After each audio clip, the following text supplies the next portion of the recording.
अध्याय 41। Zurich bank का depository विभाग 24 घंटे चालू रहने वाला सेफ बैंक था, जो सिर्फ नंबरों से पहचाने जाने वाले खातों की सेवाएं उपलब्ध कराता था। इसकी सबसे पुरानी और बढ़िया सेवा थी anonymous logger blind drop service, जिसे बेनामी सेफ डिपॉजिट बॉक्स के नाम से भी जाना जाता था।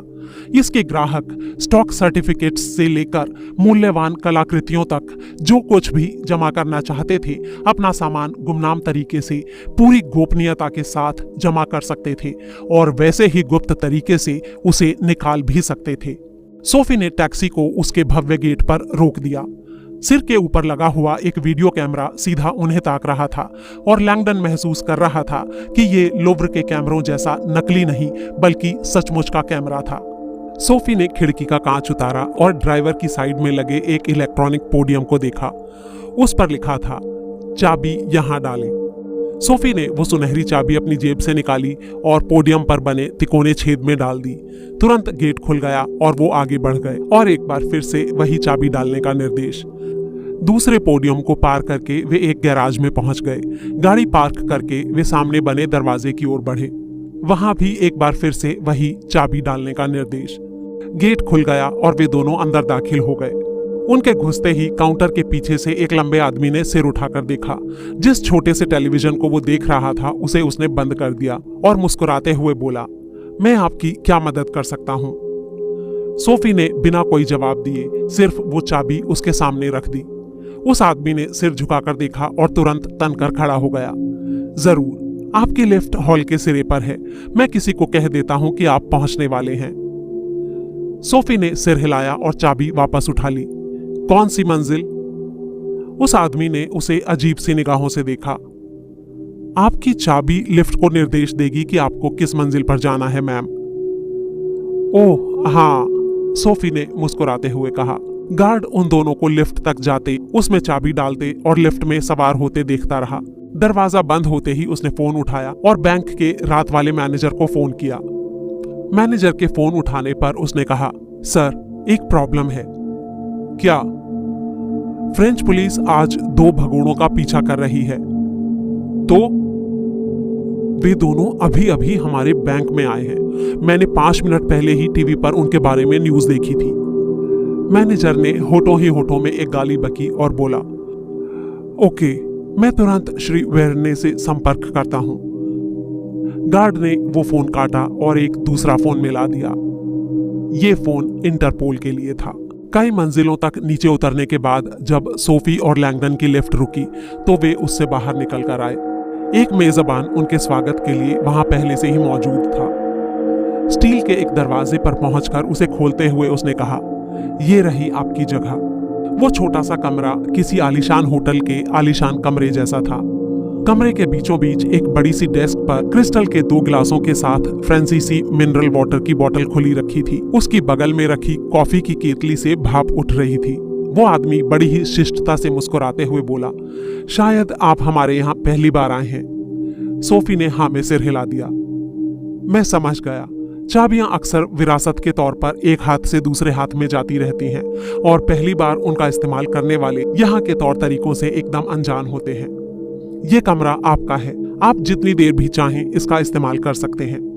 आपने अभी अभी कहा कि चाबियां कभी कभी विरासत में मिलती हैं, सोफी ने पूछा। जी हाँ, बिल्कुल। आपकी चाबी एक स्विस नंबर वाले खाते की तरह होती है, जिसे पीढ़ी दर पीढ़ी उत्तराधिकार में आगे सौंपा जाता रहता है। हमारे गोल्डन खातों में सबसे कम अवधि की लीज 50 साल की होती है। इसीलिए हमें बहुत से फैमिली टर्नओवर देखने को मिलते हैं। क्या मैं आपके बॉक्स तक पहुंचने का सिलसिला शुरू करूं? जी हाँ प्लीज, सोफी ने हाँ में सिर हिलाया। उस आदमी ने उन्हें समझाना शुरू किया। कमरे के दूर कोने में एक कन्वेयर बेल्ट लगा हुआ था, ठीक वैसा ही जैसा एयरपोर्ट का बैगेज क्लेम कैरुसल होता है। उसकी ओर इशारा करते हुए उसने कहा, उस बेल्ट पर आपका सामान आएगा। वो सामने जो पोडियम लगा है उसमें एक तिकोना छेद है। उस छेद में आपको अपनी चाबी डालनी होगी और जब पोडियम का कंप्यूटर आपकी चाबी को पहचान लेगा तो आप उसमें अपना अकाउंट नंबर एंटर कर दें और आपका बॉक्स अपने आप उस बेल्ट पर चलता हुआ आपके पास आ जाएगा। उसके बाद उस सामान के साथ आप जितनी देर चाहें यहाँ बिता सकते हैं। अगर आपको किसी भी चीज की जरूरत हो तो उस टेबल पर लगा बटन दबा दें, मैं तुरंत हाजिर हो जाऊंगा। और हाँ, जब आपका काम पूरा हो जाए तो बॉक्स को फिर से कन्वेयर बेल्ट पर रख दें और पोडियम में एक बार फिर से अपनी चाबी डालें, आपका बॉक्स वापस चला जाएगा। क्योंकि ये पूरी प्रक्रिया स्वचालित होती है, इसलिए इसमें गोपनीयता की पूरी गारंटी होती है।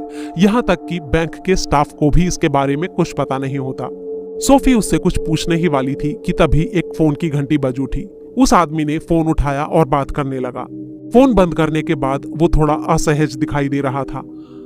माफ कीजिएगा, मुझे जाना होगा, आप आराम से अपना काम करें। जाने से पहले क्या आप एक बात बता सकेंगे? आपने कहा कि हम एक अकाउंट नंबर एंटर करें। आदमी दरवाजे पर ही रुक गया। उसका चेहरा पीला दिखाई दे रहा था। जी हाँ, स्विट्जरलैंड के ज्यादातर बैंकों की तरह हमारे बॉक्स भी किसी नाम से नहीं बल्कि नंबर से जुड़े हुए होते हैं। आपके पास एक चाबी होती है और अपना अकाउंट नंबर होता है, जिसकी जानकारी सिर्फ आपको ही होती है।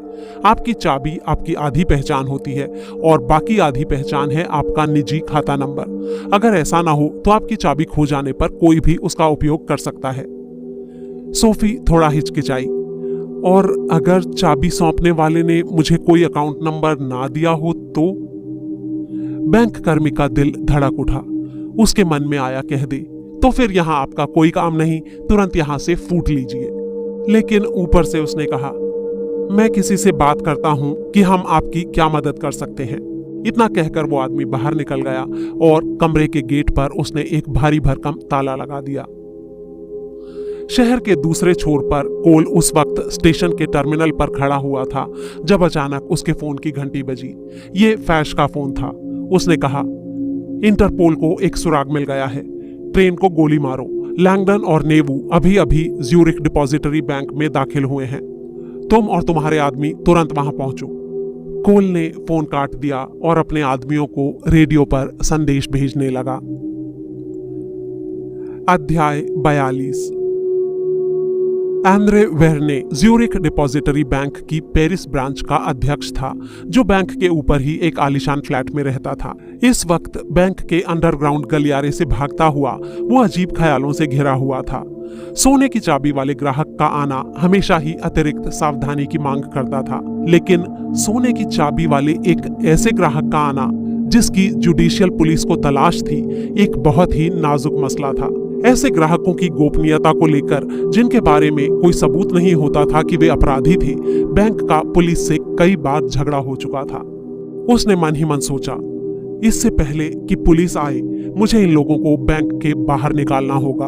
अगर वो फुर्ती से काम लेता तो सिर पर सवार इस मुसीबत को आसानी से टाला जा सकता था। वह पुलिस को कह सकता था कि वे भगोड़े बैंक में आए तो थे, लेकिन क्योंकि वे ग्राहक नहीं थे और उनके पास अकाउंट नंबर नहीं था, इसलिए उन्हें बाहर निकाल दिया गया था। कमरे के दरवाजे पर रुकते हुए उसने गहरी सांस ली और मुस्कुराते हुए कमरे में प्रवेश किया। गुड इवनिंग, मैं एंड्रे वेर्ने हूँ। मैं आपकी क्या सेवा? बाकी का वाक्य उसके हलक में ही कहीं अटक कर रह गया। उसके सामने जो औरत खड़ी थी, उसे देखते ही उसके चेहरे पर ऐसे भाव उभर आए जैसे उसने एफिल टावर को उल्टे चलते हुए देख लिया हो। उसके इन भावों को देखकर सोफी ने उससे पूछा, माफ कीजिए, क्या हम एक दूसरे को जानते हैं? नहीं नहीं, मुझे तो ऐसा नहीं लगता। हमारी सेवाएं गोपनीय होती हैं। मेरे असिस्टेंट ने मुझे बताया कि आपके पास सोने की चाबी तो है, लेकिन अकाउंट नंबर नहीं है। क्या मैं पूछ सकता हूं कि आपको ये चाबी कैसे मिली? ये मेरे दादा ने मुझे दी थी। अच्छा, और आपके दादा ने आपको नंबर नहीं दिया? मेरे ख्याल से उनके पास इतना वक्त नहीं था, सोफी ने कहा। आज रात उनकी हत्या कर दी गई है। उसकी ये बात सुनते ही वो आदमी बुरी तरह लड़खड़ा गया। जैक सोनिए की मृत्यु हो गई? कब? कैसे? उसकी आंखें खौफ से भर गई थीं। अब लड़खड़ाने की बारी सोफी की थी।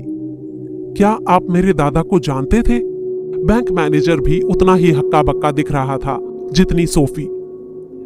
जैक और मैं बहुत प्यारे दोस्त थे। ये कब हुआ? आज शाम को लुव्र के अंदर। वेन्हे एक कुर्सी के ऊपर बैठ गया। मैं आप दोनों से एक बहुत ही महत्वपूर्ण सवाल पूछने वाला हूं। क्या आप दोनों में से किसी का भी उनकी मौत से कोई संबंध है? नहीं, बिल्कुल नहीं, सोफी ने जोरदार लहजे में जवाब दिया। वहने का चेहरा एकदम गंभीर था। कुछ पल वो खामोश रहा, फिर बोला, आप दोनों की तस्वीरें इंटरपोल द्वारा जारी की जा रही हैं। आपके ऊपर हत्या का आरोप है। सोफी का चेहरा उतर गया। फैश ने इतनी जल्दी इंटरपोल ब्रॉडकास्ट भी करा दिया। उसने जल्दी से वेर्ने को बताया कि लैंगडन कौन था और लुव्र में आज रात क्या क्या हुआ था। वेर्ने बहुत ही आश्चर्यचकित दिखाई दे रहा था। उसने पूछा, और जब आपके दादा मर रहे थे तो उन्होंने आपके लिए यह संदेश छोड़ा कि लैंगडन की तलाश करो? जी हां, और ये चाबी भी। सोफी ने चाबी निकालकर उसके सामने मेज पर रख दी। वेर्ने ने उसके ऊपर नजर डाली लेकिन उसे छुआ नहीं। वे सिर्फ ये चाबी छोड़कर गए और कुछ भी नहीं? कागज का कोई पुर्जा, कुछ भी? जी नहीं, सिर्फ ये चाबी। ओह, माफ करना, लेकिन हर चाबी 10 अंकों के एक अकाउंट नंबर के साथ इलेक्ट्रॉनिक ढंग से जुड़ी होती है, जो पासवर्ड की तरह काम करता है। उस नंबर के बिना आपकी ये चाबी एकदम बेकार है, और इस बारे में मैं भी आपकी कोई मदद नहीं कर पाऊंगा, क्योंकि ग्राहक अपना अकाउंट नंबर खुद चुनते हैं, जिसका मतलब है कि नंबर की जानकारी सिर्फ ग्राहक और कंप्यूटर को होती है। यही एकमात्र तरीका है जिससे हम गोपनीयता सुनिश्चित करते हैं। सोफी ने उससे फिर से पूछा, क्या आपको कोई अंदाजा है कि मेरे दादा ने आपके बैंक में क्या सामान रखा हुआ है? जी नहीं, बिल्कुल भी नहीं। सुरक्षित बैंक की यही तो परिभाषा होती है। सोफी ने थोड़ा और जोर लगाते हुए कहा, देखिए, आज की रात हमारे पास बहुत ही कम समय है। मैं आपसे सीधा सीधा सवाल पूछती हूँ, क्या आपके लिए इस चिन्ह का या प्रायरी ऑफ सायन का कोई अर्थ है? उसने चाबी पर लगी मोहर उसे दिखाते हुए कहा। वेर्ने ने कोई प्रतिक्रिया नहीं दी और बोला, जी नहीं, हमारे बहुत से ग्राहक अपनी चाबियों पर इस तरह के लोगो लगाए रखते हैं। मुझे इसके बारे में कुछ नहीं पता, लेकिन न जाने क्यों अब वो कुछ घबराया हुआ सा नजर आने लगा था। सोफी ने थोड़ा और दबाव डाला। मेरे दादा ने मुझे आज फोन करके कहा था कि वे और मैं गंभीर खतरे में हैं। उन्होंने कहा था कि वो मुझे कुछ देना चाहते हैं और उन्होंने मुझे आपके बैंक की ये चाबी दी है। अगर आप हमें कुछ बता सकें तो ये हमारे लिए बहुत बड़ी मदद साबित होगी। मेरे दादा ने यह भी कहा था कि वे मुझे मेरे परिवार की सच्चाई बताना चाहते हैं। क्या इस बात का आपके लिए कोई मतलब है? बैंक मैनेजर ने हड़बड़ाए स्वर में कहा, देखिए मैम, आप जब बहुत छोटी थी तभी आपका परिवार एक एक्सीडेंट में मारा गया था। मुझे खेद है। मैं जानता हूं आपके दादा आपको बहुत प्यार करते थे। उन्होंने कई बार मुझसे कहा भी था। आपने जब उनसे संपर्क तोड़ दिया था तो उनको इस बात से बहुत तकलीफ होती थी। और मैं आपको बता दूं कि हमें जल्दी ही इस इमारत से निकलने की जरूरत है। पुलिस यहाँ किसी भी पल पहुंचती ही होगी। मेरे चौकीदार ने इंटरपोल को फोन कर दिया है। तभी उसका सेल फोन बज उठा। उसने फोन सुना और उसके चेहरे पर चिंता और बढ़ गई। पुलिस? इतनी जल्दी? मैं 1 मिनट में पहुंचता हूं। फोन काटकर वो सोफी की ओर मुड़ा और बोला, पुलिस ने उससे ज्यादा फुर्ती दिखाई है जितनी हम सोच रहे थे। वे 1 मिनट में यहाँ पहुंचने ही वाले हैं। सोफी का खाली हाथ वापस जाने का कोई इरादा नहीं था। उसने कहा, उन्हें कह दीजिए कि हम आए थे और यहाँ से जा चुके हैं। अगर वे बैंक की तलाशी लेना चाहें तो उनसे वारंट मांगिए। इसमें उन्हें वक्त लग जाएगा, तब तक हमारा काम हो चुका होगा। देखिए, जैक सॉनिये मेरे दोस्त थे और मेरे बैंक को इस तरह की खराब पब्लिसिटी की कोई जरूरत नहीं है। मैं इस गिरफ्तारी को अपने कंपाउंड के अंदर नहीं होने दूंगा। आप मुझे 1 मिनट का वक्त दीजिए और मैं देखता हूं कि मैं आप लोगों की क्या मदद कर सकता हूं, ताकि आप लोग गुप्त रूप से बैंक से बाहर निकल सकें। इससे ज्यादा मैं आपकी और कोई मदद नहीं कर पाऊंगा। इतना कहकर वो तेजी से बाहर निकल गया। लैंगडन अचानक उठ खड़ा हुआ। सोफी ने उसकी आंखों में संतोष की एक चमक महसूस की। रॉबर्ट, तुम मुस्कुरा रहे हो? तुम्हारे दादा एक जीनियस थे सोफी। मतलब 10 नंबरों का अकाउंट नंबर। मुझे पक्का विश्वास है कि वो आखिरकार हमें वो नंबर भी सौंप कर गए हैं। लेकिन कहां? लैंगडन ने अपनी जेब से उस तस्वीर का प्रिंट आउट निकालकर सोफी के सामने फैला दिया। ये समझने के लिए कि लैंगडन का कहना ठीक था, सोफी को सिर्फ पहली लाइन पढ़ने की जरूरत थी। अध्याय 43। सोफी ने मुस्कुराते हुए लैंगडन को देखा और बोली, वे इस मामले में बहुत ही उस्ताद थे। उनको अर्थों की अनेक परतों वाली चीजें बहुत पसंद थी। कोड के अंदर कोड लगाने में उन्हें बहुत मजा आता था। जोश में भरे दोनों पोडियम की तरफ बढ़ गए। सोफी ने फुर्ती से पोडियम में बने छेद में चाबी डाली। स्क्रीन पर तत्काल निर्देश उभरा, अपनी खाता संख्या दर्ज करें। सोफी ने कागज पर लिखी फिबोनाची सीक्वेंस टाइप की और एंटर बटन को दबा दिया। कुछ भी नहीं हुआ, कम से कम ऐसा कुछ भी जिसे वे देख सकते। लेकिन उनके नीचे बैंक की गुफानुमा खोह में एक मशीनी पंजा प्रकट हुआ। उसके नीचे सीमेंट के फर्श पर बहुत सी प्लास्टिक की टोकरियां रखी थीं। पंजे ने उनमें से एक टोकरी को उठाया और उसे लाकर कन्वेयर बेल्ट पर रख दिया। कन्वेयर बेल्ट घरघराता हुआ घूमने लगा। ऊपर जब सोफी और लैंगडन ने बेल्ट को घूमते देखा तो उन्होंने चैन की सांस ली। कुछ पल बाद उसके ऊपर एक बड़ा काला बक्सा नजर आया जो उनके ठीक सामने आकर रुक गया। जरा भी वक्त बर्बाद किए बिना दोनों ने जल्दी से बॉक्स को उठाकर खोला और उसमें रखी चीज को बाहर निकाल लिया। उसके अंदर सिर्फ एक इकलौती चीज थी, एक पॉलिश किया हुआ लकड़ी का डिब्बा जिसका आकार एक जूते के डिब्बे जितना था। शीशम की गहरी बैंगनी लकड़ी से बने उस डिब्बे के ऊपर 5 पंखुड़ियों वाला गुलाब का एक फूल बनाया गया था। डिब्बा वजन में काफी भारी था।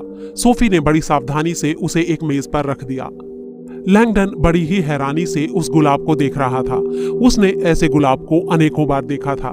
फुसफुसाते हुए उसने सोफी से कहा, 5 पंखुड़ियों वाला ये गुलाब पवित्र ग्रेल के लिए द प्रायरी का चिन्ह है। तो क्या इसके अंदर वाकई? इतना कहकर सोफी रुक गई। एक प्याले को रखने के लिए ये एकदम सही आकार का डिब्बा था। सोफी और लैंगडन दोनों के ही दिमाग में यही बात घूम रही थी।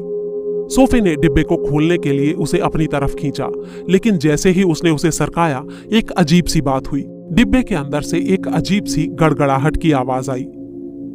क्या इसके अंदर कोई लिक्विड है? लैंगडन ने पूछा। तुमने भी वो आवाज सुनी ना? हाँ, वो किसी तरल की ही आवाज है। हाथ आगे बढ़ाकर सोफी ने धीरे से उसके ढक्कन को ऊपर उठा दिया। उसके अंदर रखी चीज ऐसी थी जिसे लैंगडन ने अपनी जिंदगी में पहले कभी नहीं देखा था। हालांकि एक बात उन दोनों के सामने पूरी तरह साफ थी, ये ईसा का चालिस यानी प्याला कतई नहीं था। अध्याय 44। पुलिस सड़क की नाकाबंदी कर रही है। आप लोगों के लिए बाहर निकलना मुश्किल होगा, एंड्रे वर्ने ने प्रतीक्षा कक्ष में दाखिल होते हुए कहा। ठीक उसी वक्त उसकी नजर उस बड़े से डिब्बे पर पड़ी। माय गॉड, इन्होंने सोने के खाते तक अपनी पहुंच बना ली। सोफी ने तुरंत डिब्बे के ढक्कन को बंद कर दिया और सिर उठाकर ऊपर देखा। आखिरकार हमारे पास अकाउंट नंबर था, उसने कहा। वर्ने के लिए अब हालात बदल चुके थे। अब इन लोगों को सुरक्षित बाहर निकालना उसके लिए और भी जरूरी हो गया था। उसने सवाल किया, आप ये सामान अपने साथ लेकर जाना चाहेंगे या बैंक में वापस रखना चाहेंगे? हम इसे अपने साथ लेकर जाना चाहते हैं, सोफी ने जवाब दिया। ठीक है, तो आप इसे अपनी जैकेट में लपेट लें। मैं चाहता हूं कि किसी की भी नजर इस पर ना पड़े। आंद्रे ने खाली बक्से को जल्दी से वापस भेजा और चाबी निकालकर सोफी के हाथ में थमा दी। फिर वो उन्हें पिछवाड़े के एक रास्ते से निकालकर बैंक की परिवहन सेवा के एक ट्रक के पास ले गया और उसके माल भरने वाले विभाग में उन्हें बैठा दिया। उसने खुद ड्राइवर की वर्दी और टोपी पहनी और जल्दी से एक पिस्तौल भी अपनी जेब में ठूंस ली। उसके बाद वो फुर्ती से ट्रक को वहां से निकालकर बाहर ले गया। बैंक के दरवाजे पर पुलिस वालों ने रास्ता रोका हुआ था और पुलिस के एक दुबले पतले अधिकारी ने गेट पर उसे रुकने का इशारा किया। ट्रक के नजदीक आकर उसने माल भरने के डिब्बे की ओर इशारा किया और बोला, इसमें क्या है? वर्ने ने रूखी फ्रांसीसी में जवाब दिया, मुझे क्या पता, मैं तो एक ड्राइवर हूँ। कॉल पर कोई असर पड़ता नजर नहीं आया। उसने कहा, हमें 2 अपराधियों की तलाश है। वर्ने हंस पड़ा। तब तो आप सही जगह पर आए हैं। जिन लोगों के लिए मैं ड्राइविंग करता हूं, उनमें से कई कमीनों के पास इतनी दौलत है कि बिना अपराधी हुए ऐसा संभव ही नहीं है। पुलिस ने रॉबर्ट लैंगडन की तस्वीर उसे दिखाते हुए कहा, क्या यह आदमी आज रात तुम्हारे बैंक में था? मुझे क्या पता, मैं तो माल गोदाम का चूहा हूं। वे हमें ग्राहकों के पास थोड़ी जाने देते हैं। अंदर जाकर रिसेप्शन पर पूछो। अच्छा ठीक है, अपना ट्रक खोलकर दिखाओ, इसमें क्या सामान है। वह ने भद्दे से ढंग से हंसा और बोला, ट्रक खोलूं? आपको लगता है मेरे पास इसकी चाबियां हैं? आपको लगता है वो हम लोगों पर भरोसा करते हैं? पता भी है हमें कितनी घटिया तनख्वाह मिलती है। तो तुम्हारे कहने का मतलब है कि तुम्हारे पास अपने ही ट्रक की चाबियां नहीं हैं? माल भरने के डिब्बे की नहीं है, बस इंजन की हैं। हमें थोड़ी पता होता है कि इसके अंदर क्या है। इस ट्रक में सामान लोड कब हुआ था? कई घंटों पहले। मुझे पूरी रात इसे चलाकर बहुत दूर तक लेके जाना है। पुलिस अधिकारी ने कोई प्रतिक्रिया नहीं की। उसकी आंखें उस ड्राइवर को ध्यान से देख रही थीं। पसीने की एक बूंद वहने की नाक पर से टपक पड़ने को तैयार थी। उसने अपनी बाह से नाक को पोंछते हुए कहा, भाई रात की पारी है, जाने दो। पुलिस अधिकारी ने उसकी कलाई की ओर इशारा करते हुए कहा, क्या यहाँ के सारे ड्राइवर रोलेक्स घड़ियां पहनते हैं?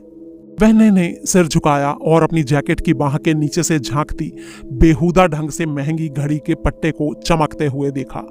शिट, फंस गया। लेकिन उसने तुरंत जवाब दिया, ये घड़ी, इसको मैंने एक ताइवानी फेरी वाले से खरीदा था 20 यूरो में। आपको चाहिए? 40 में दूंगा। आखिरकार पुलिस अधिकारी खामोश हो गया और एक और हट गया। नहीं, मुझे नहीं चाहिए, जाओ। जब तक ट्रक सड़क पर 50 मीटर आगे नहीं निकल गया तब तक वर्ने ने दोबारा सांस नहीं ली। और अब उसके सामने एक दूसरी समस्या थी। इन मुसीबतों को मैं कहां लेकर जाऊं? अध्याय 45। सिलास अपने कमरे में कैनवास की चटाई पर औंधा पड़ा था। उसकी पीठ और जांघ से खून रिस रहा था। मैंने चर्च को निराश किया है। इससे भी बुरा ये कि मैंने बिशप को निराश किया है। आज रात बिशप को मुक्ति मिलनी थी। 5 महीने पहले बिशप वेटिकन की एक बैठक से लौटे थे जहां उन्होंने कुछ ऐसा सुना था जिसने उन्हें अंदर से बदल कर रख दिया था। कई हफ्तों तक उदास रहने के बाद आखिरकार उन्होंने उस खबर को सिलास के साथ साझा किया था। लेकिन ये एकदम नामुमकिन है, सिलास सुनकर चिल्ला उठा था। मैं ये नहीं मान सकता। ये सच है, भयानक लेकिन सच।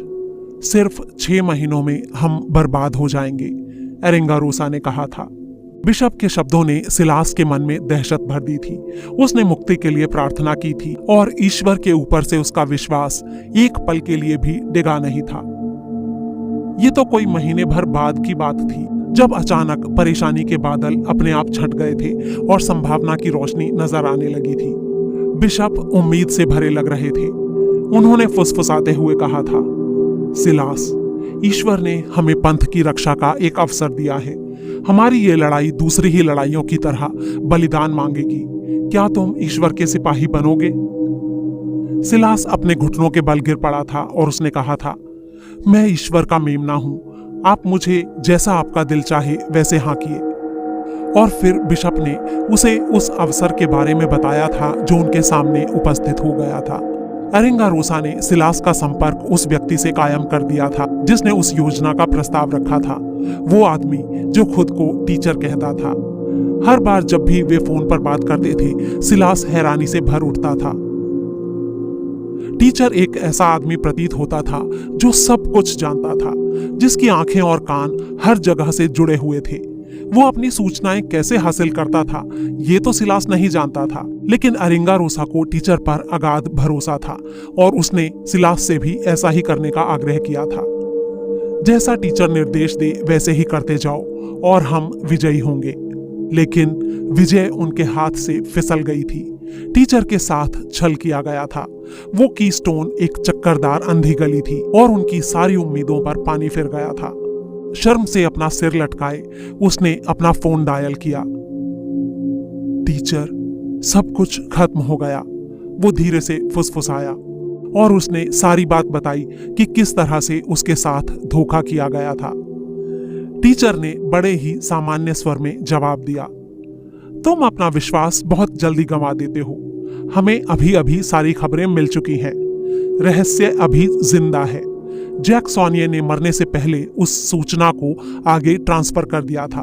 मैं जल्दी ही तुम्हें फोन करूंगा, हमारा काम अभी पूरा नहीं हुआ है। अध्याय 46।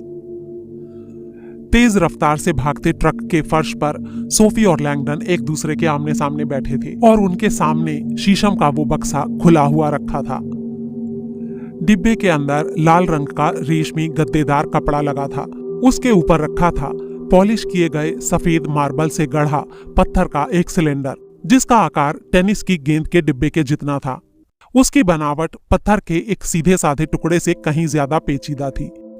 उसे देखकर ऐसा लगता था कि वो सिलेंडर कई टुकड़ों को आपस में जोड़कर बनाया गया था।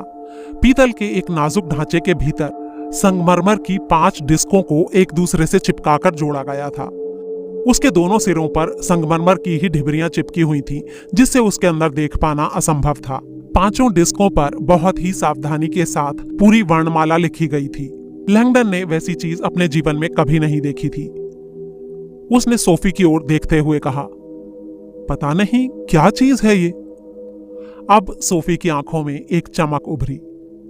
मेरे दादा को इन्हें बनाने का बहुत शौक था। इनका आविष्कार लियोनार्डो दा विंची ने किया था। इसे क्रिप्टेक्स कहा जाता है। इसकी रूपरेखा दा विंची की एक खुफिया डायरी से निकली थी। ये एक किस्म का तहखाना होता है, खुफिया सूचना को संभाल कर रखने के लिए। लैंगडन की आंखें हैरानी से फैल गईं। सोफी ने उसे बताया कि दा विंची के आविष्कारों के आधार पर मॉडल तैयार करना उसके दादा का सबसे प्रिय शौक था। क्रिप्टेक्स दरअसल लंबी दूरियों तक सुरक्षित संदेश भेजने की दा विंची की कशमकश का एक समाधान था। ये एक ऐसा डिब्बा होता था जिसमें खतों, नक्शों, चित्रों आदि चीजों को हिफाजत से रखा जा सके। जैसे ही कोई सूचना क्रिप्टेक्स के अंदर बंद हो जाती थी, उस तक केवल उसी व्यक्ति की पहुंच हो सकती थी जिसके पास उसे खोलने का सही पासवर्ड होता था। हमें इसे खोलने के लिए एक पासवर्ड की जरूरत है। ये ठीक उसी ढंग से काम करता है जैसे किसी साइकिल का नंबरों वाला ताला। अगर आप अक्षरों का सही ढंग से मिलान कर देते हैं तो ताला अपने आप खुल जाता है। जब आप उन्हें घुमाकर सही क्रम में ले आते हैं तो अंदर के पुर्जे एक क्रम में आ जाते हैं और पूरा का पूरा सिलेंडर खुल जाता है। लैंगडन के चेहरे पर अभी भी संदेह था, लेकिन इतनी माथापच्ची करने की क्या जरूरत है? क्यों ना इसे बलपूर्वक खोल लिया जाए या फिर तोड़ ही दिया जाए। संगमरमर वैसे भी कमजोर पत्थर होता है। सोफी मुस्कुरा दी। ऐसा नहीं हो सकता, क्योंकि दा विंची इस मामले में बहुत चतुर था। उसने क्रिप्टेक्स को इस तरह तैयार किया था कि अगर आपने किसी भी तरह से इसे जबरदस्ती खोलने की कोशिश की तो इसमें रखी सूचना अपने आप नष्ट हो जाएगी। ये देखो, कोई भी सूचना जो इसके अंदर रखी जानी होती थी उसे भोजपत्र पर लिखा जाता था। भोजपत्र को इसके अंदर डालने से पहले उसे कांच की एक नाजुक शीशी के ऊपर लपेटा जाता था, तरल पदार्थ से भरी हुई शीशी। कौन सा तरल पदार्थ? सिरका। अगर कोई क्रिप्टेक्स को जबरदस्ती खोलने की कोशिश करता तो वो कांच की शीशी टूट जाती और भोजपत्र उसका सारा सिरका सोख लेता। जब तक वो इंसान उस गोपनीय संदेश को उसमें से निकालता, तब तक वो सिर्फ एक कागज की लुगदी बन चुका होता। लैंगडन के दिमाग में अभी भी बहुत से सवाल चक्कर काट रहे थे। उसने पूछा, वैसे तुम्हें क्या लगता है इसके अंदर क्या हो सकता है? वो जो भी हो, इतना तो तय है कि मेरे दादा उसे गुप्त रखने के लिए बुरी तरह से बेताब थे। मेरे दादा मुझसे हमेशा कहा करते थे कि गुलाब का मतलब है गोपनीयता। जब वे कोई गोपनीय फोन कर रहे होते थे और चाहते थे कि मैं उस बात को ना सुनूं, तो वे अपने ऑफिस के दरवाजे पर एक गुलाब लटका दिया करते थे और मुझे भी ऐसा ही करने को कहते थे। लैंगडन ने सहमति में सिर हिलाया। हाँ, गुलाब लटकाना एक बहुत ही पुराना रोमन दस्तूर है। इसे कहते हैं सब रोजा। रोमन लोग अपनी बैठकों के दौरान एक गुलाब टांग दिया करते थे, जो इस बात का इशारा होता था कि वो बैठक गोपनीय है।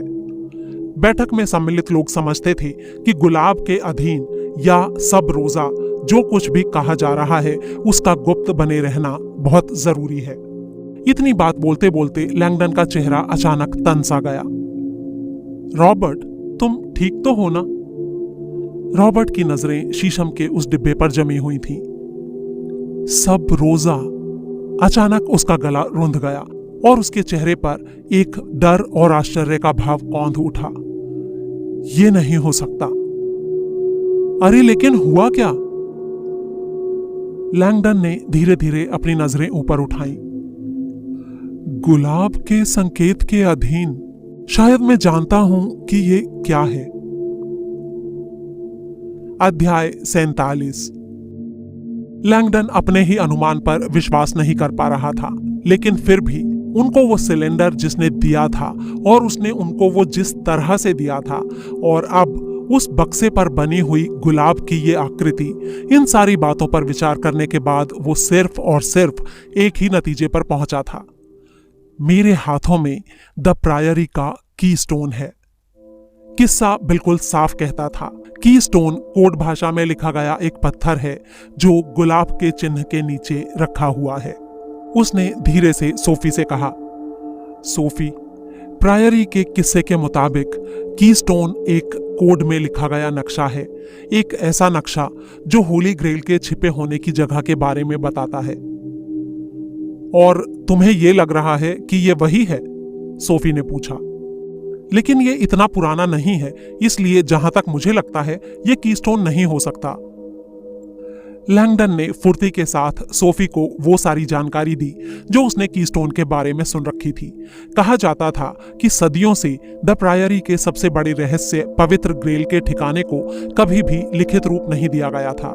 सुरक्षा की खातिर इसे हर नए मुखिया को मौखिक रूप से ही ट्रांसफर किया जाता रहा था, लेकिन पिछली सदी के दौरान द प्रायरी ने अपनी नीतियों में बदलाव कर दिया था। ऐसा शायद इसलिए किया गया था क्योंकि इलेक्ट्रॉनिक ताकझांक की क्षमताएं काफी ज्यादा बढ़ चुकी थीं। द प्रायरी ने उस पवित्र गुप्त ठिकाने का नाम दोबारा फिर कभी जुबान पर ना लाने की शपथ ले ली थी। तो फिर वे उसे ट्रांसफर कैसे करते थे? सोफी ने पूछा। इसी नुक्ते पर तो कीस्टोन आता है। उन्होंने ऐसा सिस्टम बनाया था कि जब 4 सबसे ऊंचे सदस्यों में से एक सदस्य मरेगा तो बाकी बचे 3 निचली श्रेणी से ग्रैंड मास्टर के पद पर नए व्यक्ति का चुनाव करेंगे। इस नए व्यक्ति को वे बताएंगे नहीं कि ग्रेल कहाँ छिपी हुई है, बल्कि वे उसकी एक परीक्षा लेंगे जिसे पास करने के बाद ही उसे ग्रैंड मास्टर बनाया जाएगा। तुम्हें शायद इस बात का एहसास होगा सोफी कि अगर ये वाकई कीस्टोन है तो इस तक तुम्हारे दादा की पहुंच होने का मतलब है कि वे द प्रायरी ऑफ सायन के भीतर बहुत बड़ी हैसियत रखते थे। वे 4 सबसे ऊंचे ओहदे वाले सदस्यों में से एक रहे होंगे। सोफी ने एक गहरी सांस ली। वे किसी गुप्त संस्था के अंदर बहुत शक्तिशाली हैसियत रखते थे, ये मैं पक्के तौर पर जानती हूं। तुम जानती थी कि वो किसी गुप्त संस्था से जुड़े हुए थे? दरअसल 10 साल पहले मैंने ऐसा कुछ देखा था जिसे देखने की मुझे इजाजत नहीं थी। उसके बाद से ही मैंने उनसे बात करना बंद कर दिया था। मेरे दादा सबसे ऊंचे ओहदे वाले सदस्यों में से एक नहीं थे, बल्कि मुझे पूरा विश्वास है कि वे सबसे ऊंचे ओहदे वाले सदस्य थे। तुम्हारा मतलब है ग्रैंड मास्टर? लैंगडन हैरानी में खामोश बैठा रह गया। जैक सॉनिये ग्रैंड मास्टर थे? फिर उसके खुद के दिमाग ने ही उसे तर्क दिया।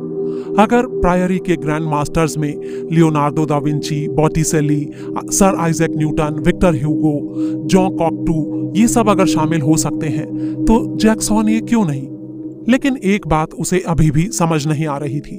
अगर सॉनिये को अपनी मौत का भी भय था तो 3 और सदस्य भी तो थे जो उस रहस्य को जानते थे और इस तरह वे द प्रायरी की सुरक्षा की गारंटी थे।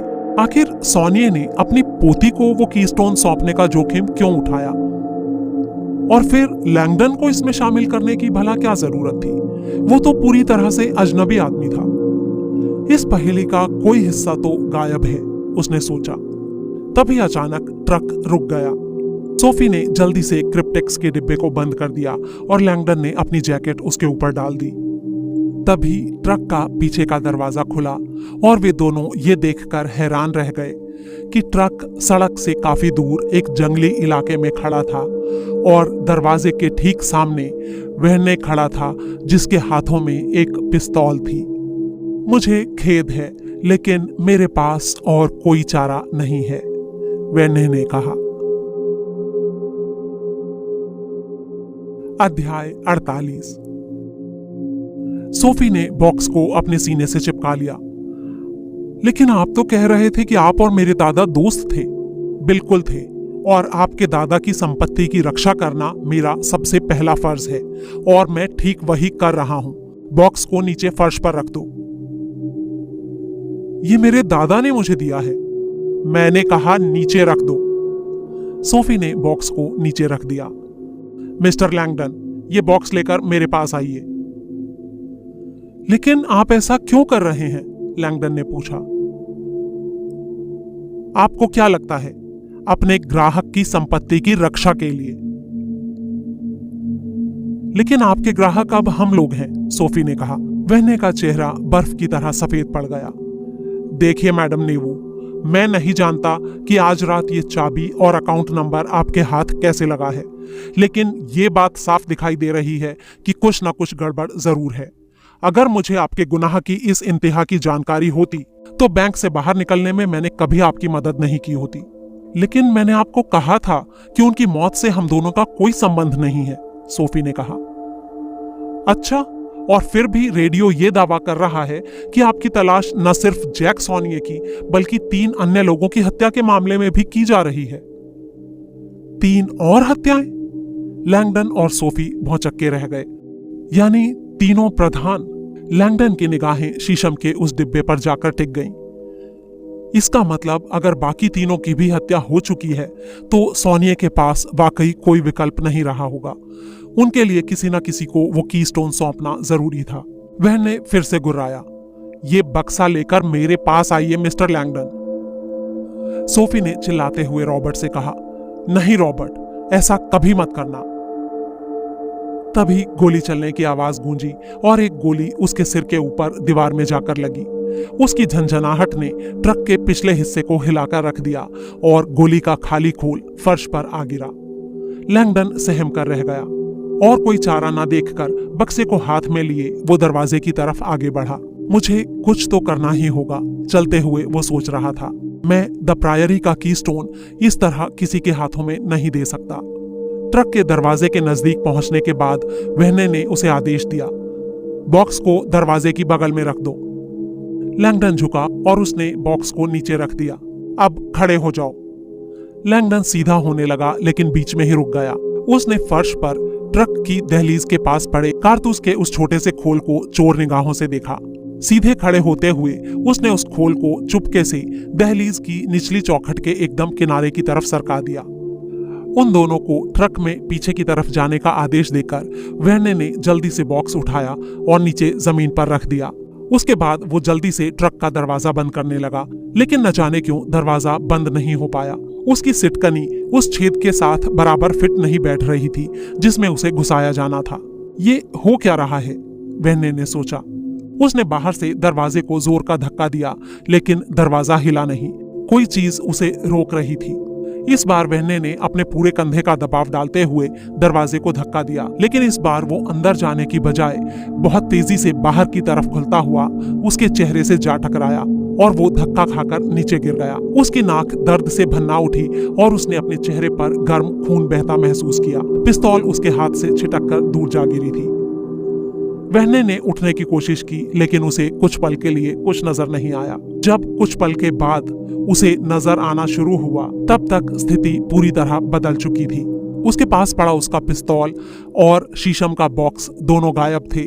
सोफी नेवू जोर जोर से चिल्ला रही थी और लैंगडन ट्रक की ड्राइविंग सीट पर बैठा उसे वापस जाने के लिए पीछे मोड़ रहा था। आगे जगह कम होने के कारण ट्रक का बम्पर एक पेड़ से जा टकराया और टूटकर आधा नीचे गिर गया। उसके बावजूद भी ट्रक रुका नहीं और पल भर में ही उसकी आंखों से दूर हो गया। अध्याय 49। अरिंगा रोसा की कार वापस रोम की ओर भागी जा रही थी और उसने पाया कि वो एक बार फिर सोच रहा था कि टीचर ने उससे अब तक संपर्क क्यों नहीं किया। अपने लबादे की जेब से अपना सेलफोन निकालते हुए उसने सिग्नल चेक किया। वो बहुत कमजोर था। ड्राइवर ने बैकव्यू मिरर से उसकी ओर देखते हुए कहा, इतनी ऊंचाई पर सिग्नल अक्सर आता नहीं है। हम 5 मिनट में पहाड़ों से बाहर निकल जाएंगे और सर्विस बेहतर हो जाएगी। अरिंगा रोसा सहसा चिंतित हो उठा। पहाड़ों पर सर्विस नहीं है? हो सकता है टीचर उससे संपर्क करने की कोशिश करता रहा हो। कहीं कोई गड़बड़ी ना हो गई हो। वो टीचर को फोन मिलाने को बेचैन हो उठा, लेकिन टीचर ने उसे साफ साफ शब्दों में कहा था कि वो खुद ही उससे संपर्क करेगा। अब जबकि अरिंगारोसा को ऐसा लग रहा था कि हो सकता है उसका फोन ठीक से काम ना करता रहा हो, तो वो डर रहा था कि अगर टीचर ने उसे लगातार फोन किए होंगे तो जवाब ना मिलने पर वो क्या सोच रहा होगा। उसने यही सोचा होगा कि कुछ गड़बड़ है, या कि मैं बॉन्ड हासिल करने में नाकामयाब रहा हूं, या और भी बदतर कि मैं ये पैसे लेकर भाग गया हूं। अध्याय 50। 60 किलोमीटर प्रति घंटे की मामूली रफ्तार पर भी उस ट्रक का लटकता हुआ बम्पर उजाड़ सड़क पर कड़कड़ाता हुआ घिसटता चला जा रहा था। उसमें से लगातार चिंगारियां छूट रही थीं। लैंगडन ने ट्रक को सड़क के एक किनारे पर रोका और नीचे उतरकर बम्पर पर बार बार अपने पैर से ठोकरें मारने लगा। कुछ ठोकरें मारने के बाद आखिरकार बम्पर टूटकर पूरी तरह अलग हो गया। उसने उसे उठाकर पेड़ों के झुरमुट के बीच फेंक दिया और वापस ट्रक की ओर चल पड़ा। चलते चलते वो ये सोच रहा था कि अब वे कहाँ जाएंगे। उनको जरा भी अंदाजा नहीं था कि उस क्रिप्टेक्स को कैसे खोला जाए या सोनिया ने उसे उनको क्यों दिया था। दुर्भाग्य से आज रात उनका बचे रहना इन सवालों के जवाबों पर ही निर्भर करता था। लैंगडन ने मन ही मन निश्चय किया, हमें मदद लेनी होगी, किसी एक्सपर्ट की मदद। पवित्र ग्रेल और द प्रायरी ऑफ सायन की दुनिया में ऐसा आदमी सिर्फ एक ही था। बेशक चुनौती इस बात की थी कि सोफी को उस बात के लिए राजी कैसे किया जाए। ट्रक के भीतर बैठी सोफी लैंगडन का इंतजार करते हुए अपनी गोद में शीशम के उस बक्से का भार महसूस कर रही थी और मन ही मन झल्ला रही थी। आखिर मेरे दादा ने ये मुझे क्यों पकड़ा दिया? उसे जरा भी समझ नहीं आ रहा था कि वो उसका क्या करे। उसके दिल ने उससे कहा, अपने दिमाग का इस्तेमाल करो सोफी, तुम्हारे दादा तुमसे कुछ कहने की कोशिश कर रहे हैं। बॉक्स के भीतर से क्रिप्टेक्स को निकालकर उसके छल्लों पर सोफी ने उंगलियां घुमाई। एक एक करके उन छल्लों को घुमाया। वे बड़ी ही आसानी से घूम गए। ना चाहते हुए भी सोफी ने उनसे एक शब्द की रचना की। हालांकि वो जानती थी कि ये बहुत ही जाहिर सा है, लेकिन फिर भी उसने पांचों छल्लों को मिलाकर शब्द बनाया, ग्रेल, GRAIL। फिर उसने सिलेंडर के दोनों सिरों को हल्के से पकड़कर बाहर की ओर खींचा, लेकिन क्रिप्टेक्स जरा भी नहीं हिला। फिर उसने दूसरा शब्द बनाया, VINCI, विंची। इस बार भी कुछ नहीं। 2-4 और शब्द उसने ट्राई किए, लेकिन नतीजा वही 0। सोफी ने क्रिप्टेक्स को वापस बॉक्स में बंद कर दिया। तभी लैंगडन वापस आ गया और ट्रक फिर से चल पड़ा। लैंगडन ने उससे पूछा, क्या तुम्हें वर्साइल का रास्ता मालूम है? क्यों, वहां क्या घूमने जाना है? नहीं, मेरे मन में एक योजना है। एक धार्मिक हिस्टोरियन है जो वर्साइल के पास रहता है। मुझे ठीक से उसका पता याद नहीं, लेकिन हम उसे तलाश कर सकते हैं। मैं उसके घर 2-4 बार जा चुका हूं। उसका नाम ली टीबिंग है। वो ब्रिटेन का भूतपूर्व शाही हिस्टोरियन है और वो पेरिस में रहता है। दरअसल ग्रेल टीबिंग की सबसे बड़ी कमजोरी है। करीब 15 साल पहले जब प्रायरी कीस्टोन को लेकर कानाफूसियां चल रही थी, तब उसे पाने की उम्मीद में वो यहां आ गया था। तब से वो न जाने कितने गिरजाघरों की खाक छान चुका है। उसने कीस्टोन और ग्रेल पर कुछ किताबें भी लिखी हैं। वो इसे खोलने में शायद हमारी मदद कर सकता है और हमें बता सकता है कि हमें इसका क्या करना चाहिए। सोफी की आंखों में संदेह था। क्या वो भरोसे के लायक है? किस बात को लेकर? कि वो उस जानकारी को चुरा ना ले? हाँ, और साथ में हमें पुलिस के हवाले ना कर दे, सोफी ने कहा। दरअसल मैं उसको ये नहीं बताऊंगा कि पुलिस हमारी तलाश कर रही है। मुझे उम्मीद है कि वो हमें तब तक अपने घर में रहने देगा जब तक हम इन सारी समस्याओं का कोई हल नहीं निकाल लेते। लेकिन तुम अच्छी तरह जानते हो कि बहुत जल्दी ही फ्रांस में हर टेलीविजन पर हमारी तस्वीरें जारी हो चुकी होंगी। बेजुफैश मीडिया का हमेशा अपने फायदे के लिए इस्तेमाल करता है। लैंगडन को इस बात पर संदेह था कि टीबिंग टेलीविजन देखता होगा, वो भी रात के इस वक्त। लेकिन फिर भी इस बात पर विचार किया जाना तो जरूरी था।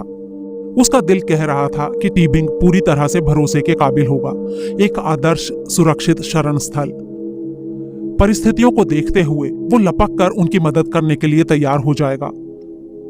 उसने सोफी से कहा, टीबिंग एक शक्तिशाली सहयोगी हो सकता है और ये हमारे ऊपर निर्भर है कि हम उसे कितनी बात बताना चाहते हैं। और अगर फैश ने हमारे सिरों पर इनाम का ऐलान कर दिया तो पैसे के लालच में तो वो हमें पकड़वा सकता है। लैंगडन हंस पड़ा। यकीन करो, पैसे की इस आदमी को कोई जरूरत नहीं है। ली टीबिंग उतना अमीर है जितना कोई छोटा मोटा देश हो सकता है, और ये सारा पैसा उसे विरासत में मिला है। पेरिस के बाहर उसकी जागीर एक महल जैसी है जिसमें 2 प्राइवेट लेक्स भी हैं। उसको पैसे की कोई जरूरत नहीं है, और मुझे ये भी पता है कि वो फ्रांसीसी सरकार से नफरत करता है। फ्रांसीसी सरकार उससे बहुत ऊंची दरों पर टैक्स लेती है क्योंकि उसने एक हिस्टोरिकल मॉन्यूमेंट खरीद रखा है। उसे फैश की मदद करने की कोई जल्दबाजी नहीं होगी। और सबसे बड़ी बात यह है कि वो द प्रायरी ऑफ सायन और पवित्र ग्रेल के बारे में जितना जानता है उतना इस दुनिया में कोई नहीं जानता। उसने अपना पूरा जीवन ग्रेल की सच्चाई के बारे में प्रचार करने में ही बिताया है। हमें टीबिंग को कीस्टोन के बारे में तुरंत कुछ भी बताने की जरूरत नहीं है, बल्कि ये भी हो सकता है कि हम उसे कुछ बताएं ही नहीं। उसका घर हमें छिपने और सोचने की जगह तो देगा ही, और यह भी हो सकता है कि जब हम उससे ग्रेल के बारे में बात करें तो तुम्हें कुछ अंदाजा होना शुरू हो जाए कि तुम्हारे दादा ने उसे तुम्हें क्यों दिया है। क्या तुम उसके घर का पता जानते हो? सोफी ने पूछा। पता तो नहीं जानता, लेकिन उसकी जागीर का नाम शैटो विलेट है। उसे तो मैं जानती हूं, वो कैसल इलाके में है, यहां से कोई 20 मिनट की दूरी पर, सोफी ने कहा। कहीं वो इतनी रात गए हमारे वहां आने की बात का बुरा तो नहीं मानेगा? मुझे नहीं लगता, लैंगडन ने कहा। और हां, तुम्हें एक बात पहले ही बता दूं कि वो सर ली टीबिंग है, और वो थोड़ा सनकी और नमूना टाइप का इंसान है। कई साल पहले जब उसने हाउस ऑफ यॉर्क का इतिहास तैयार किया था, तब महारानी ने उसे नाइट की उपाधि से विभूषित किया था। तो तुम्हारा मतलब है हम एक नाइट से मिलने जा रहे हैं? सोफी ने मजाकिया अंदाज में कहा। लैंगडन मुस्कुराते हुए बोला, हम लोग ग्रेल की जिज्ञासा लेकर जा रहे हैं सोफी।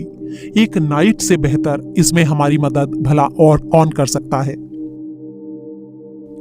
अध्याय 51। 185 एकड़ में फैली शैटो विलेट नाम की वो जागीर पेरिस की उत्तर पश्चिमी दिशा में वर्साइल इलाके में स्थित थी। उसके विशाल भव्य गेट के आगे लैंगडन ने अपना ट्रक रोका और गेट के बाहर लगे इंटरकॉम का बटन दबा दिया। काफी देर इंतजार करने के बाद उधर से एक चिड़चिड़ाया हुआ फ्रांसीसी स्वर सुनाई दिया। शैटो विलेट, कौन है?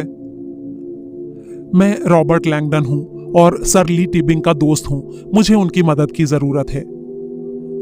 मेरे मालिक सोए हुए हैं, मैं भी सोया हुआ था। आपको उनसे क्या काम है? मसला निजी किस्म का है, उनकी बेहद दिलचस्पी का। तो फिर वे आपसे सुबह मिलना पसंद करेंगे। लैंगडन ने जोर दिया, ये बहुत ज्यादा महत्वपूर्ण है। उतनी ही महत्वपूर्ण सर ली की नींद भी है। अगर आप उनके दोस्त हैं तो आपको पता होगा कि उनका स्वास्थ्य अच्छा नहीं रहता।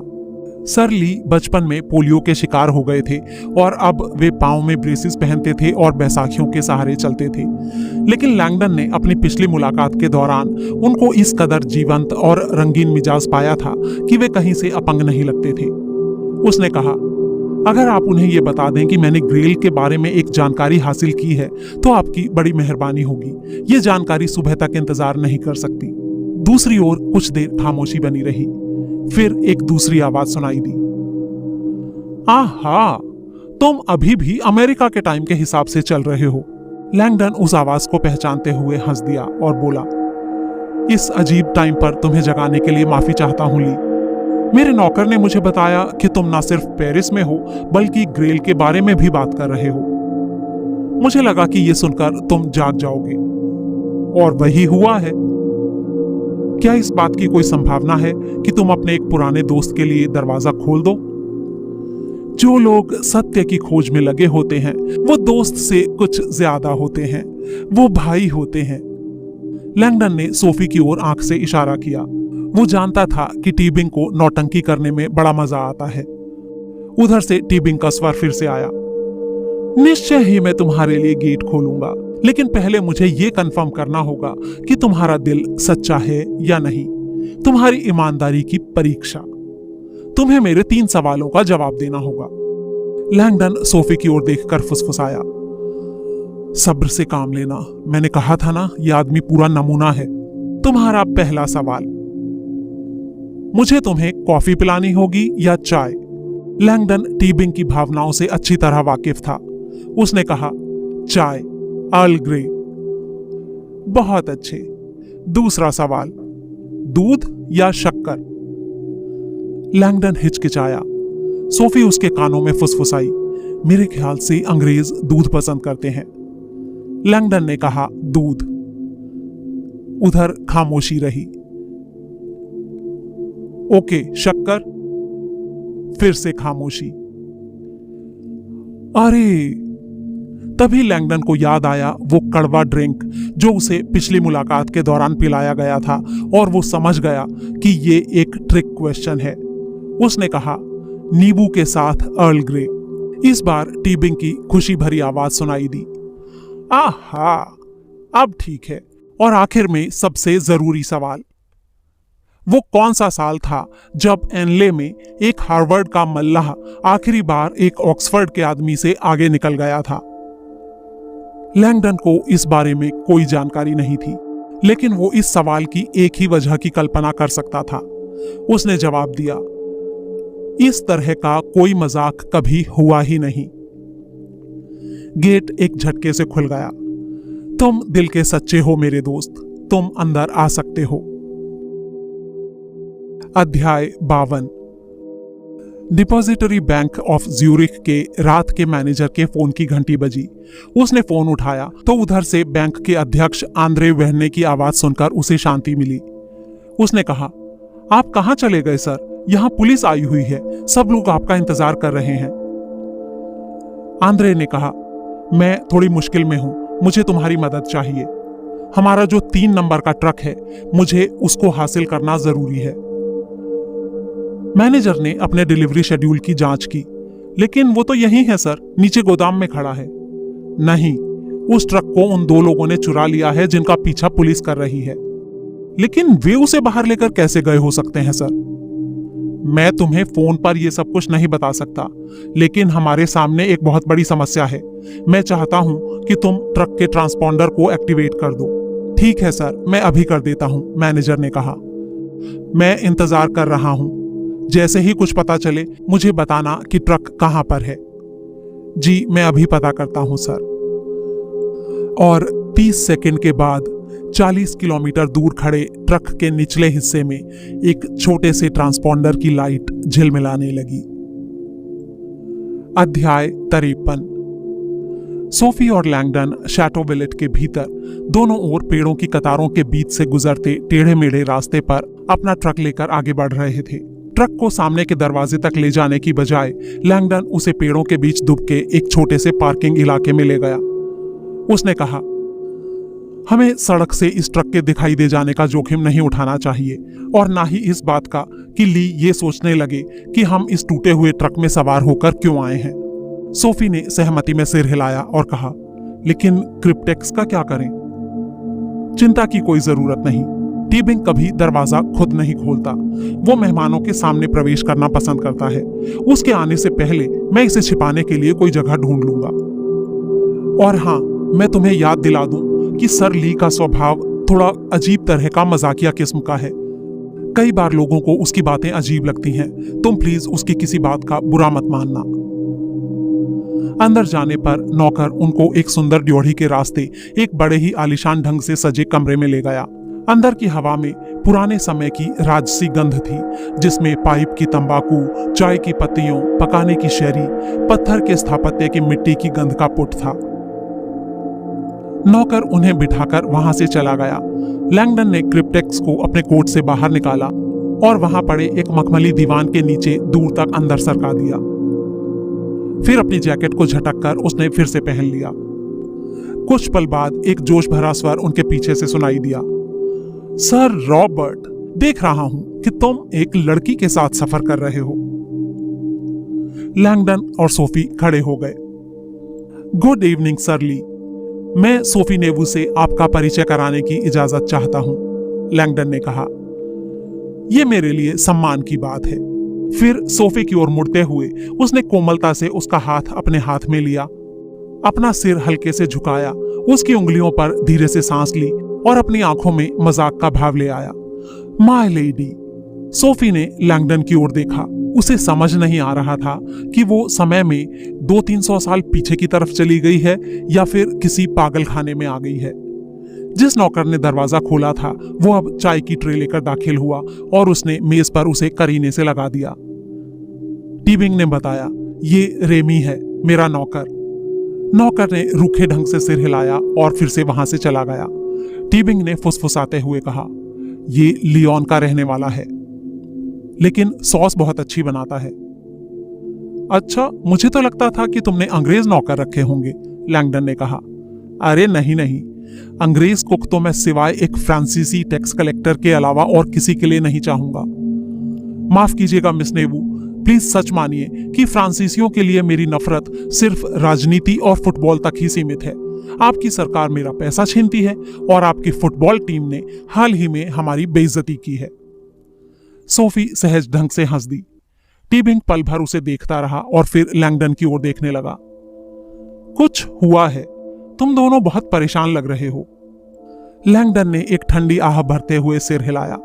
हमारी ये रात बड़ी ही दिलचस्प गुजरी है ली। हम लोग तुमसे द प्रायरी ऑफ साइन के बारे में बात करने के लिए आए हैं। टीबिंग की भौहें सिकुड़ गईं। यानी मामला वाकई ग्रेल से ताल्लुक रखता है। तुम कह रहे थे कि तुम कुछ जानकारी लेकर आए हो। क्या कोई नई चीज है रॉबर्ट? शायद, हम पक्के तौर पर कुछ नहीं कह सकते। हमें बेहतर ढंग से समझ में आएगा अगर पहले हमें तुमसे कुछ जानकारी मिल सके। टीबिंग ने अपनी उंगलियां हिलाईं। हमेशा की तरह एक चालाक अमेरिकन, इस हाथ दे उस हाथ ले। बहुत अच्छे, मैं तुम्हारी सेवा में हाजिर हूं। बताओ क्या पूछना चाहते हो? लैंगडन ने गहरी सांस ली और कहा, मैं चाहता हूं कि तुम मेहरबानी करके मिस नेवू को होली ग्रेल की असली प्रकृति के बारे में बताओ। अध्याय 54। दीवान पर लैंगडन की बगल में बैठी हुई सोफी चाय पीती और बिस्किट खाती हुई कैफीन और खाने के अच्छे प्रभाव को महसूस कर रही थी। सर ली टीबिंग के चेहरे पर मुस्कुराहट थी और वो फायरप्लेस के सामने अटपटे ढंग से चहलकदमी कर रहा था। उसने बोलना शुरू किया, ज्यादातर लोग मुझसे ये पूछते हैं कि होली ग्रेल कहां पर है। मेरे ख्याल से ये ऐसा सवाल है जिसका जवाब मैं कभी नहीं दे सकूंगा, लेकिन कहीं ज्यादा महत्वपूर्ण सवाल ये है कि होली ग्रेल क्या है। ग्रेल को पूरी तरह से समझने के लिए हमें सबसे पहले बाइबल को समझना जरूरी है। तुम न्यू टेस्टामेंट को कितना अच्छी तरह जानती हो? सोफी ने कंधे उचका दिए। सच कहा जाए तो बिल्कुल भी नहीं। मुझे एक ऐसे आदमी ने पाला है जो लियोनार्दो दा विंची का पुजारी था। ये बात सुनकर टीबिंग हैरान भी हुआ और खुश भी। कमाल है, तब तो तुम्हें यह भी मालूम होगा कि लियोनार्दो होली ग्रेल के रहस्य का एक रखवाला था और उसने अपनी कला में उसके बारे में कई सुराग छोड़े हैं। हाँ, रॉबर्ट ने मुझे ये बात बताई थी। और न्यू टेस्टामेंट के बारे में दा विंची के विचार, उनकी मुझे कोई जानकारी नहीं। टीबिंग ने एक किताब उठाकर उसका एक पन्ना खोलकर सोफी के सामने रख दिया। सोफी ने उन शब्दों को पढ़ा। बहुत से लोगों ने जनसाधारण को ठगने के लिए बनावटी बातों और झूठे चमत्कारों को अपना धंधा बना रखा है। Leonardo da Vinci. ये देखो, यहाँ एक कोट और भी है। चौंधिया देने वाला अज्ञान हमें गुमराह करता है। ओ बेचारे भंगुर प्राणियों, अपनी आंखें खोलो। Leonardo da Vinci. सोफी के बदन में हल्की सी झुरझुरी दौड़ गई। दा विंची बाइबल के बारे में बात कर रहा है? टीबिंग ने हाँ में सिर हिलाया।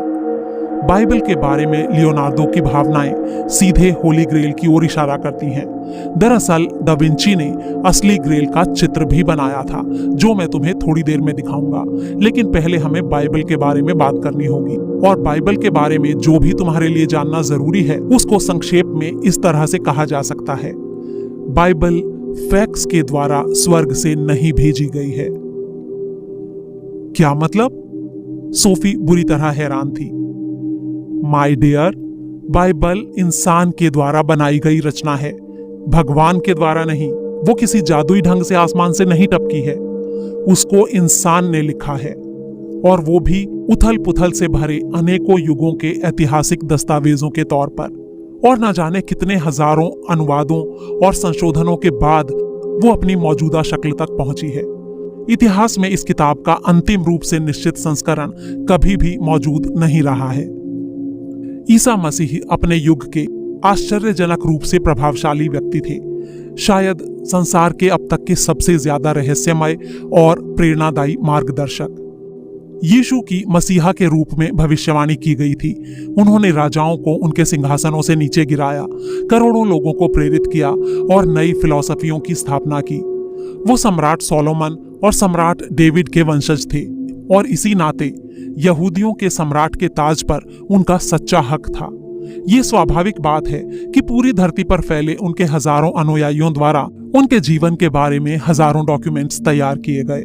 न्यू टेस्टामेंट को बनाने के लिए 80 से ज्यादा गॉस्पेल्स के ऊपर विचार किया गया था, लेकिन फिर भी उनमें से कुछ ही गॉस्पेल उसमें शामिल करने के लिए चुने गए। मैथ्यू, मार्क, लूक और जॉन के गॉस्पेल उन्हीं में से हैं। और यही क्रिश्चियनिटी की सबसे बड़ी विडंबना है। बाइबल को जिस रूप में आज हम जानते हैं, उस रूप में उसे पेगन रोमन सम्राट कॉन्स्टेंटाइन द्वारा संयोजित किया गया था। अच्छा, मुझे तो लगता था कि कॉन्स्टेंटाइन ईसाई था, सोफी ने कहा। बिल्कुल नहीं, वो पूरा पेगन था। उसे तो बैप्टाइज भी तब किया गया था जब वो बिल्कुल मरने को था। उस समय वो इतना कमजोर हो चुका था कि किसी तरह का विरोध कर ही नहीं सकता था। कॉन्स्टेंटाइन के समय में रोम का राजसी धर्म सूरज की उपासना करना था और कॉन्स्टेंटाइन उसका प्रधान पुरोहित था। दुर्भाग्य से उस समय में बढ़ती हुई धार्मिक उथल पुथल पूरे रोम को अपने कब्जे में लेती जा रही थी। ईसा मसीह को सलीब पर लटकाए जाने के 300 साल बाद ईसा के अनुयायियों की संख्या में लगातार बढ़ोतरी होती गई थी।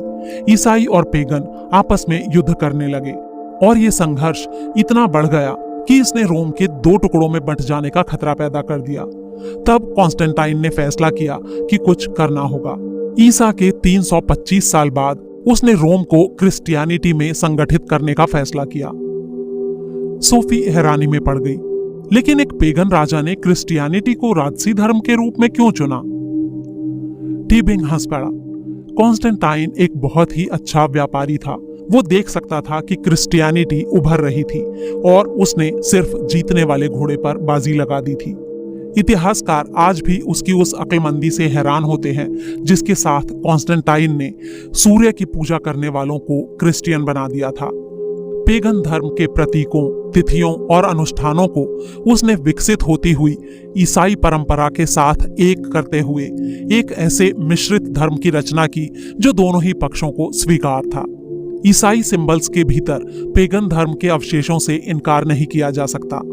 मिस्र के सूर्य मंडल, प्रधान पादरी की टोपी, वेदी, ईश्वर की स्तुति में गाया जाने वाला पाठ और कम्युनियन, ये सब शुरुआती दौर के पेगन धर्मों से ही लिए गए हैं।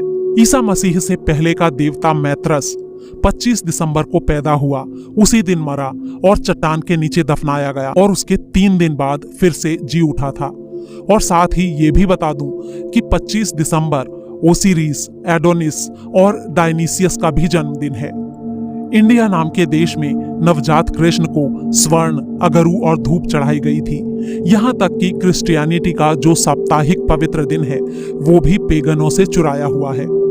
क्रिश्चियनिटी मुख्य रूप से शनिवार को पूज्य मानती थी, लेकिन कॉन्स्टेंटाइन ने पेगनों की सूर्य की उपासना के दिन से उसे बदल दिया।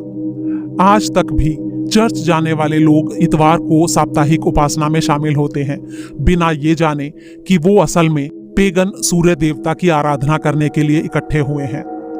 सोफी का दिमाग चकरा रहा था। और इन सारी बातों का संबंध ग्रेल से है? बिल्कुल है। और सुनो, धर्मों के इस मिश्रण के दौरान कॉन्स्टेंटाइन को ईसाई परंपरा को मजबूत करने की जरूरत महसूस हुई और उसने एक प्रसिद्ध सम्मेलन बुलाया जिसमें सारे चर्च शामिल हुए। इस सम्मेलन में क्रिश्चियनिटी के कई पहलुओं पर बहस हुई और उनके ऊपर वोटिंग हुई। ईस्टर की तिथि, बिशप की भूमिका, धार्मिक उत्सवों का प्रबंध और ईसा की दिव्यता। सोफी का दिमाग घूम गया। ईसा की दिव्यता? क्या मतलब? मेरी प्यारी बच्ची, इतिहास में उस पल ईसा को उनके अनुयायियों द्वारा एक नश्वर पैगंबर के रूप में देखा जाता था, एक महान और शक्तिशाली इंसान के रूप में, यानी ईश्वर के बेटे के रूप में नहीं, बिल्कुल नहीं। ईसा को ईश्वर के बेटे के रूप में स्थापित किए जाने के लिए अधिकृत तौर पर प्रस्ताव रखा गया और फिर उसके ऊपर वोटिंग कराई गई थी। क्या आप ये कह रहे हैं कि ईसा की दिव्यता एक चुनाव का नतीजा थी? बिल्कुल, मैं यही कह रहा हूं। दरअसल ये सारा ताकत का खेल था। चर्च और राज्य के काम करते रहने में ईसा की एक मसीहा वाली छवि बहुत ज्यादा महत्व रखती थी। बहुत से विद्वानों का दावा है कि शुरुआती दौर के चर्च ने ईसा के मानवीय रूप को मिटाकर उनको दिव्यता का लबादा पहना दिया और अपनी सत्ता का विस्तार करने के लिए इस चीज का इस्तेमाल किया। मैंने इस विषय पर कई किताबें लिखी हैं। फिर तो धर्म में विश्वास रखने वाले ईसाई हर रोज आपको नफरत से भरे ईमेल भेजते होंगे, सोफी ने कहा। बिल्कुल नहीं, बड़ी संख्या में पढ़े लिखे ईसाई अपने धर्म के इतिहास को अच्छी तरह से जानते हैं। ईसा सचमुच ही महान और शक्तिशाली थे। कॉन्स्टेंटाइन ने लोगों के साथ जो कपट किया, उससे ईसा की महिमा कम नहीं हो जाती। ये कोई नहीं कह रहा है कि ईसा कोई ढोंगी थे, ना ही कोई इससे इनकार कर रहा है कि वे इस धरती पर चले थे और उन्होंने करोड़ों लोगों को एक बेहतर जिंदगी की ओर प्रेरित किया था। हम सिर्फ इतना कह रहे हैं कि कॉन्स्टेंटाइन ने ईसा के उस प्रभाव और महत्व का गलत फायदा उठाया और ऐसा करते हुए उसने क्रिश्चियनिटी को वो शक्ल दी जिस शक्ल में आज हम उसे देखते हैं। इस सारे किस्से में जो एक प्रैक्टिकल दिक्कत थी वो ये थी कि कॉन्स्टेंटाइन ने ईसा की मौत के करीब 4 सदियों बाद उनकी हैसियत में ये बढ़ोतरी की थी। इसलिए हजारों ऐसे दस्तावेज पहले से ही मौजूद थे जो उनकी जिंदगी को एक नश्वर इंसान के रूप में पेश करते थे। कॉन्स्टेंटाइन इस बात को अच्छी तरह जानता था कि उसे इतिहास की किताबों को दोबारा से लिखवाने की जरूरत होगी और इसी जरूरत के भीतर से क्रिश्चियनिटी की हिस्ट्री का सबसे क्रांतिकारी पल पैदा होता है। कॉन्स्टेंटाइन ने एक नई बाइबल लिखने का ठेका दिया और उसके लिए बहुत सा पैसा मुहैया कराया। उस नई बाइबल से ईसा के उन सारे गॉस्पेल्स को हटा दिया गया जो उन्हें एक इंसान के रूप में चित्रित करते थे और उन चरित्रों को जोड़ दिया गया जो उन्हें ईश्वर जैसा बताते थे। शुरुआती सारे चरित्रों यानी गॉस्पेल्स को बैन कर दिया गया और उन्हें इकट्ठा करके जला दिया गया। हिस्टोरियंस की किस्मत से कुछ ऐसे गॉस्पेल्स किसी तरह से बचे रह गए। 1950 के दशक में जूडियन रेगिस्तान में कुमरैन के करीब एक गुफा में डेड सी स्क्रॉल छिपे हुए मिले थे और 1945 में कॉप्टिक स्क्रॉल नागहामदी में मिले थे। ये दोनों ही स्क्रॉल वास्तविक ग्रेल का किस्सा तो बताते ही हैं, साथ ही ये ईसा मसीह को एक इंसान के रूप में चित्रित करते हैं। वेटिकन ने इन दस्तावेजों को जारी ना होने देने की जी तोड़ कोशिश की, लेकिन वो सफल नहीं हुए और अंत में इससे पहले कि मैं तुम्हें दा विंची का बनाया होली ग्रेल का चित्र दिखाऊं, मैं चाहूंगा कि तुम जल्दी से एक नजर इस पर भी डाल दो। उसने मेज पर रखी एक किताब को उठाकर उसका एक पन्ना खोलकर सोफी के आगे कर दिया, जिस पर एक रंगीन चित्र बना हुआ था। मेरा ख्याल है कि तुम इस चित्र को पहचानती होंगी। सोफी के सामने संसार का सबसे प्रसिद्ध चित्र था, द लास्ट सपर। ये ईसा और उनके शिष्यों का उस पल का चित्रण है जब ईसा ने घोषणा की थी कि उन उपस्थित शिष्यों में से कोई एक उन्हें धोखा देगा। उसने कहा, हाँ, इस चित्र को तो सभी जानते हैं, मैं भी जानती हूं। तो क्या तुम मुझे एक छोटा सा गेम खेलने की इजाजत दोगी? जरा प्लीज अपनी आंखें बंद करो। सोफी ने आंखें बंद कर ली। अब ये बताओ कि ईसा मसीह कहां पर बैठे हुए हैं? बीच में। बहुत बढ़िया। और वे और उनके शिष्य क्या व्यंजन खा रहे हैं? ब्रेड, जाहिर सी बात है। बहुत बढ़िया। और वे पी क्या रहे हैं? वाइन, वे वाइन पी रहे हैं। ग्रेट। अब एक आखिरी सवाल, मेज पर वाइन के कितने गिलास हैं? सोफी एक पल के लिए रुक गई। ये एक ट्रिक क्वेश्चन था। उसने बाइबल की उस लाइन को याद किया और डिनर के बाद ईसा ने वाइन का प्याला उठाया और अपने सभी शिष्यों के साथ उसमें साझा किया।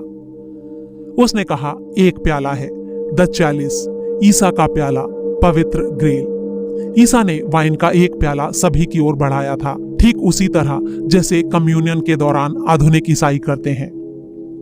टीबिंग ने एक गहरी सांस ली और बोला, अब अपनी आंखें खोलो। सोफी ने आंखें खोली। टीबिंग बड़े ही मजे से हंस रहा था। सोफी ने सिर झुकाकर उस चित्र को देखा और उसे यह देखकर हैरानी हुई कि मेज पर ईसा समेत हरेक के पास वाइन का एक प्याला रखा हुआ था। कुल मिलाकर 13 प्याले। इससे भी बढ़कर ये कि वो सारे के सारे प्याले बहुत छोटे, बिना स्टेम वाले थे, कांच के बने हुए। चित्र में स्टेम यानी डंडी वाला कोई भी प्याला नहीं था, यानी कोई होली ग्रेल नहीं था। टीबिंग ने बड़े ही मजेदार स्वर में कहना शुरू किया, तुम्हें यह जानकर झटका लगेगा कि दा विंची ने जिन अजीब बातों को इस चित्र में शामिल किया है, उनको ज्यादातर विद्वानों ने या तो देखा ही नहीं है या फिर उन्हें नजरअंदाज कर दिया है।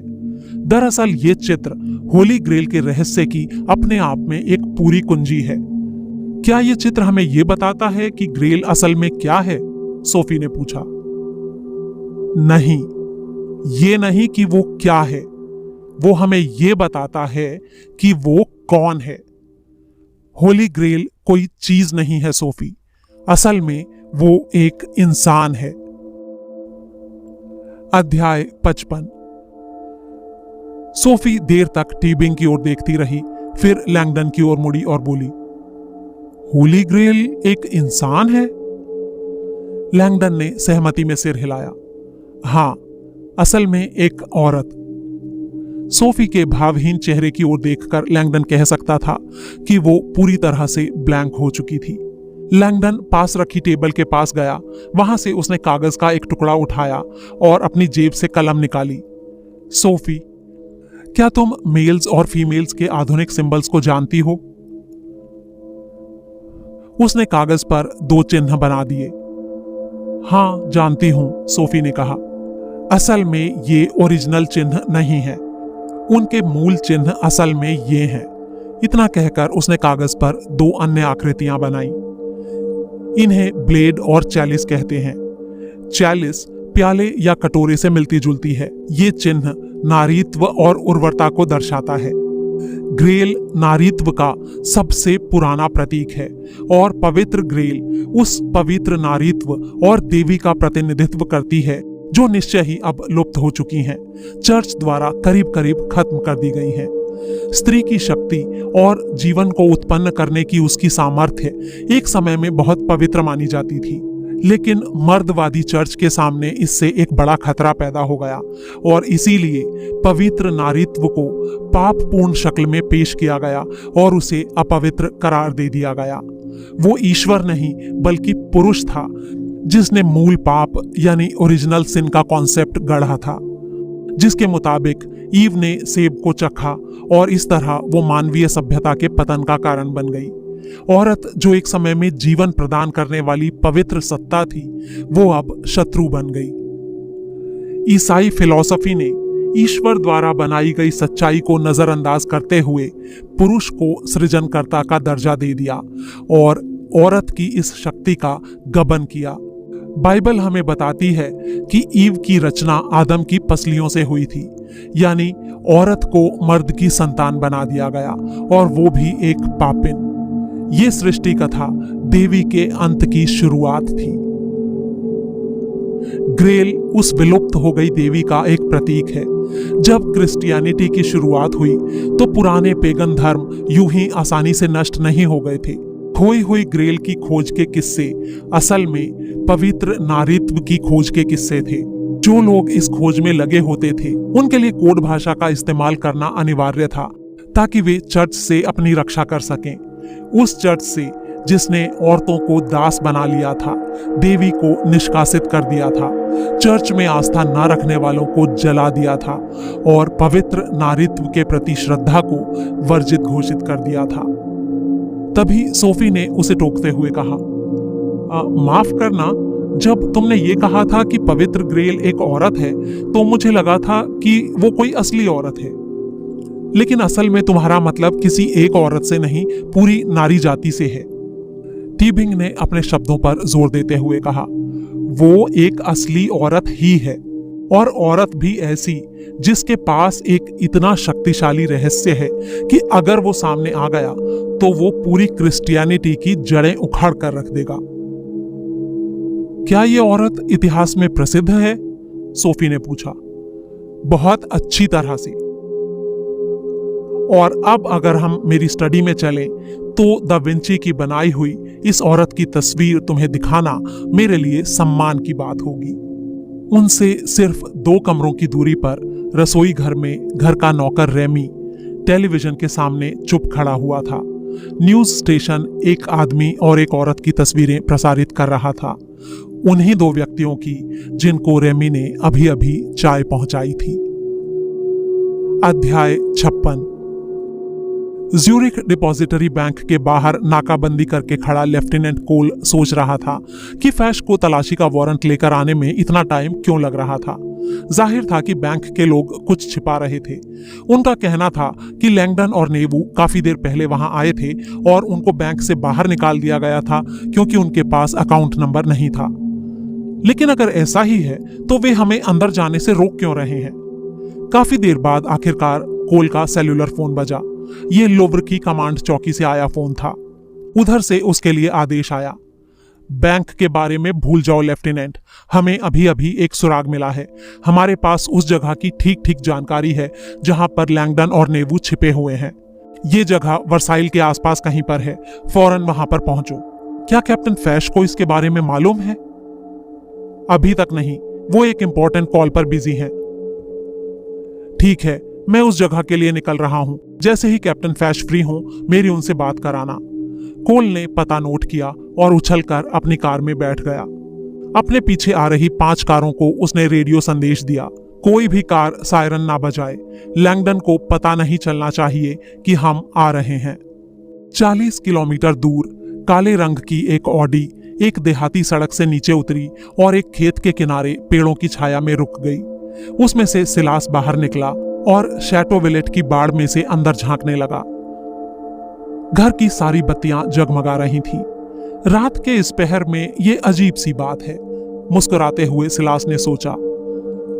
जाहिर था कि टीचर ने उसे जो सूचना दी थी वो एकदम सही थी।